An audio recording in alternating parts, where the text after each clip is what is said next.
Hello everyone, I am Cadet Mishika Goel and today we will be studying about different reporting mechanisms for handling security.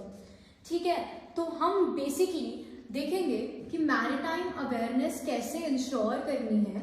ठीक है, ensure कैसे करनी है maritime awareness में in the areas of interest.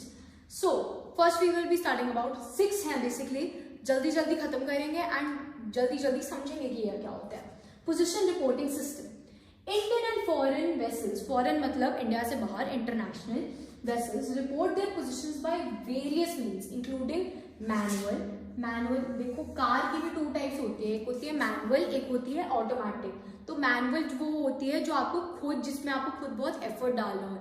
Automatic ये होती है कि आपको उसमें बिल्कुल एफर्ट नहीं डालना होता है. जैसे मैनुअल गाड़ी में क्लच होता है जिससे आपको बहुत बार बार करना होता है, बहुत कॉन्सेंट्रेशन रखनी होती है. बट ऑटोमेटिक का मतलब ये है कि बस आप एक्सेलरेटर पे पैर दो और गाड़ी चलती रहेगी. तो this is manual and automatic under voluntary and mandatory mechanism. Voluntary मतलब जैसे अगर आपको टीचर ने क्लास में पूछा कि कौन कौन एनसीसी के बारे में बताएगा हमें, तो अगर आपने हैंड रेज करा तो वो वॉलंटरी हुआ.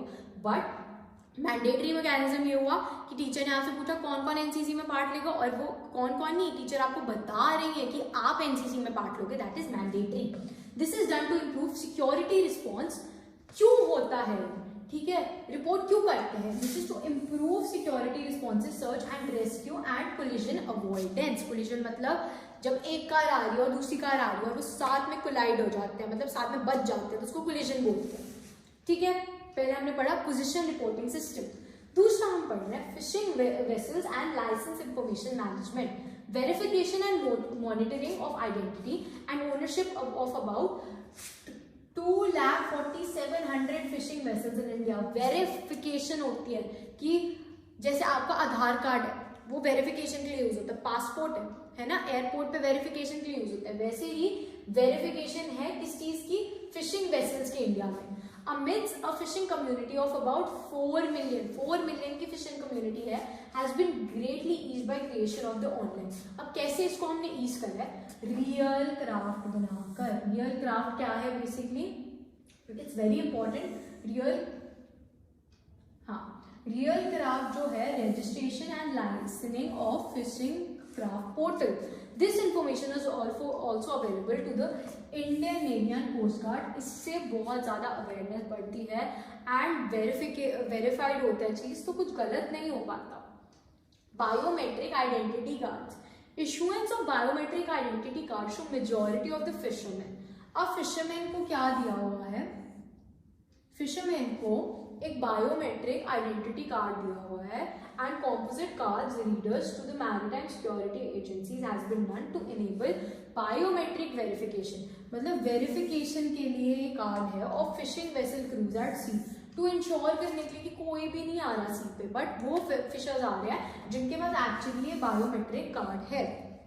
फिर आता है port vessel information management. The details of various vessels in harbour and their planned movements are available with major ports. बहुत सारे पोर्ट्स को पता है कि कौन से हार्बर जा रहे हैं, प्लान्ड मूवमेंट्स हो रही हैं, सब पोर्ट्स को पता होता है. Which have developed an online information portal called port community system. इसको बोलते हैं PCS. ठीक है, ये क्या है? Port community system. This information is shared with the Indian Army and Coast Guard. Similar steps would be pursued for non-major ports. तो हमने अभी ये 4 पढ़े हैं. ठीक है, फिर से देखते हैं. Position reporting system, fishing vessel license, biometric identity card, port vessel information management. अब हम आते हैं स्टैटिक सर्वेलेंस. स्टैटिक मतलब जो चीज खड़ी हुई है, कॉन्स्टेंटली रुकी हुई है, चेंज नहीं हो सकती, अमेंड नहीं हो सकती. Surveillance radars and automatic radar and automatic identification system, AIS. ठीक है, ये याद रखना है. Surveillance radars and automatic identification system. Receivers have been fitted along with the Indian coast, islands and offshore installers. Radars at major ports monitor and manage. Radar क्या करती है? Monitor and manage traffic approaching respective harbours. जहाँ पे कुछ harbours ऐसे होते हैं जहाँ पे बहुत रश होता है, तो उसको देखती हैं. These various static surveillance systems provide active information of vessel operating in their vicinity. इससे पता चलता है कि भाई कौन सा वेसल ऑपरेट कर रहा है हमारे विसिनिटी में, and feed into the development of maritime domain awareness. क्या D A maritime domain awareness बोलते हैं, इसलिए ये बहुत इंपॉर्टेंट चीज़ है। अब हम लास्ट पॉइंटर पे आते हैं अपने, which is domain surveillance. Dynamic surveillance is undertaken by deployment of Indian navy, Indian coast guard and state marine police assets. Indian navy, Indian coast guard, state marine police assets in multiple layers. फिर से layers आ गए, हमने layers पहले भी पढ़ा है क्या होती हैं, across the coastal waters and seaward approaches. These include long range maritime reconnaissance, ठीक है, LRMR aircraft in the outer layer. फिर आता है short range maritime reconnaissance and unmanned aerial vehicles, ठीक है, ये हमारी लेयर्स हैं। क्या आता है इसमें, LR, इसमें क्या आता है,